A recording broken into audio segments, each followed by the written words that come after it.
Hi, this is Shaena. And luckily, Mary Faith, our county commissioner, Mary Faith Bell, was able to stop by this afternoon. She was on Tillamook Today this morning with some really important information for us, but we had some technical difficulties. So thank you, Mary Faith, for stopping by. My pleasure. Now, Mary Faith, I'm sure a lot of us have been reading. Will you please explain to me, you're beginning the budget process? Yes, we are in the budget process, and the topic is the post, the sheriff's post on the sheriff's office Facebook page. He posted last night about the budget process, and it's, a lot of people are very interested in the sheriff's office, and in his post, he riled up the community, and so I think, it's been shared 250 times or something like that. And so I'm grateful for the opportunity to be able to talk about the process and what's happening. So in his post, he said that a number of positions were being cut from the sheriff's budget and moved into contingency. And so let me just say first that this is a proposed budget.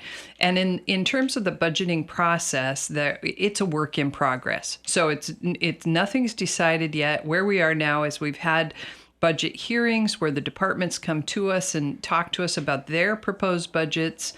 Now the budget committee will come back together next week on Wednesday and look at what the treasurer has come up with, and then we won't vote to make the budget official until June 21. So it's a work in progress, and I think it's important that people know that, and the proposal to put X amount of dollars from the sheriff's budget into contingency, I think it's around $900,000. Into contingency isn't exactly the same thing as completely cutting those positions. It means that we need to balance the budget, and we have a budget shortfall. And so if we did that, what it would mean is that the sheriff, because they have a bunch of open positions, they have a bunch of people in the interview process, and so they're going through background, and it's a very extensive process to hire somebody to be a deputy, and so they have a bunch of people in the process, which is great news. So if the money for those positions is in contingency, it means the sheriff would need to go to the treasurer and come to the Board of Commissioners to get approval to hire those people one at a time as they become ready, as they get through that process. So it makes them nervous because they don't want to have to come before us every time somebody they're ready to hire somebody, in case something, they're worried that something could happen, and we'd say, no, sorry, we don't have the money. So they just want us to leave the money in their budget, which is fair. I totally understand that. So, but it has to come from somewhere. So what we're looking at is what else can we move into contingency, and how can we do this? So the idea that I came up with, that I talked to the treasurer about yesterday, is there's money in the building improvement fund that came from the general fund. And all this gets pretty confusing. So we're talking about the sheriff's office because it's the general fund in which we're short. We have a lot of departments, but some of them have special revenue, so they have their own revenue. So, the roads department has its own revenue, and the health department and the library, they all have their own revenue.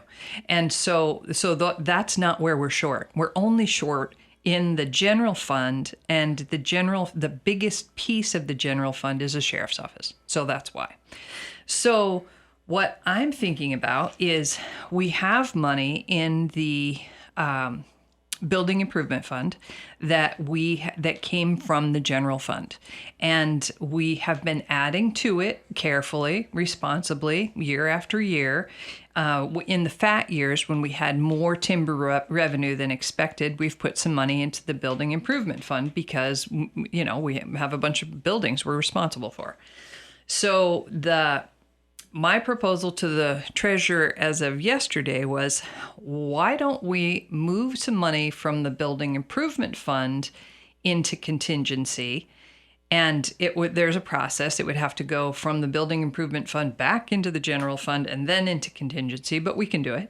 And then that money will be available to us in contingency as we need it, because we do have a project we want to move forward with. But speaking for myself, I can't justify moving forward with a construction project if we're talking about the potential for losing staff. So from my perspective, my philosophy is staff first and then projects.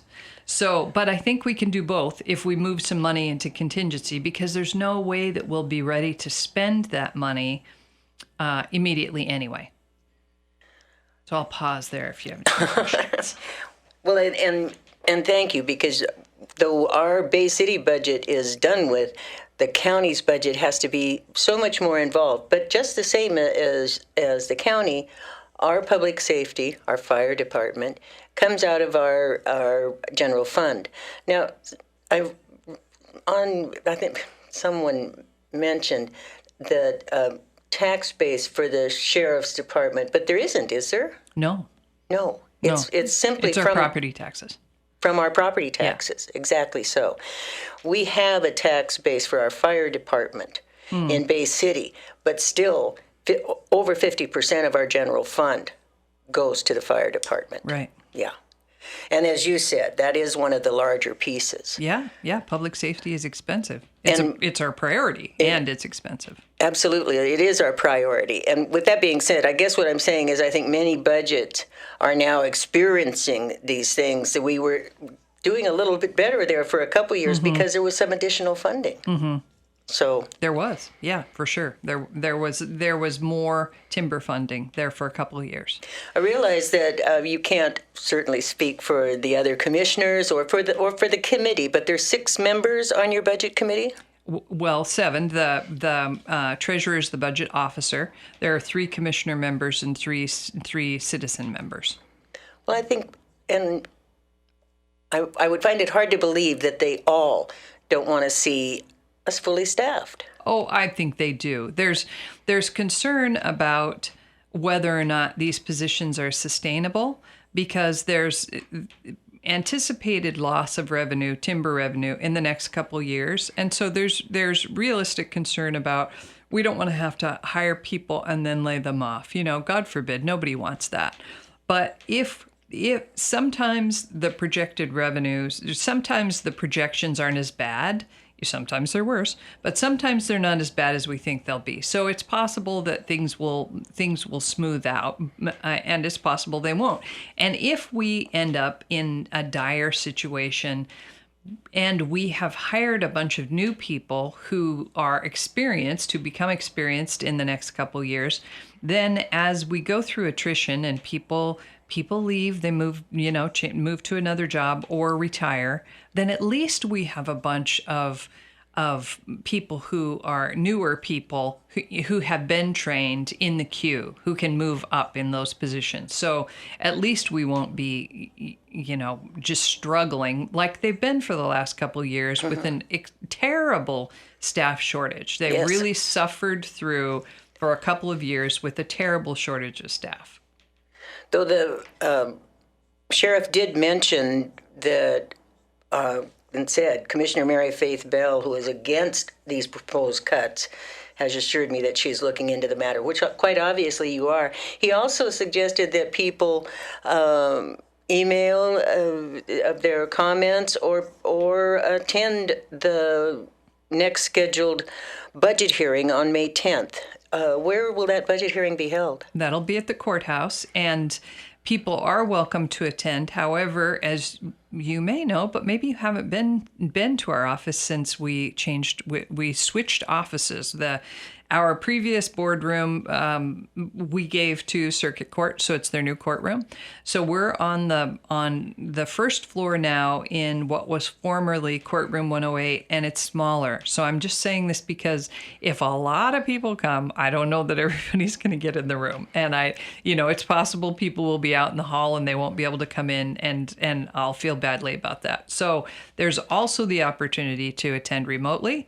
And if you get on our website, there's a phone number for people to attend remotely. And people are welcome to email us comments. And that website is also, that email address is also on the website. It's publiccomments@co.tillamook.or.us. And we've already gotten a bunch of comments today, and we read all the comments, and then they become part of the public record, and they're pretty consistently the community speaking up for, we need our deputies, and I agree. I'm glad. And I knew you would. And I'm really glad you were able to stop by, Mary Faith. Thank you. We'll certainly share this with the community. Maria is going to load it on our podcast page, and I'll send you a copy of it. But let's hope that people maybe step back and look at what's being done. It's very easy to say, they want to point the finger and say, you have done something wrong. But really, it sounds to me like you're trying to find a resolution. Oh, we are. We're trying to solve a problem. We do have a budget shortfall. We're trying to solve it, and it's difficult, and it's a work in progress. And it's good to hear from the community about what's important to them. And public safety is important to us. So we're just trying to figure out how to navigate through it, because the county, unlike the federal government, we have to have a balanced budget. So you know that because the city's the same. Yep, exactly so. Again, thanks a lot for stopping by. Thank you.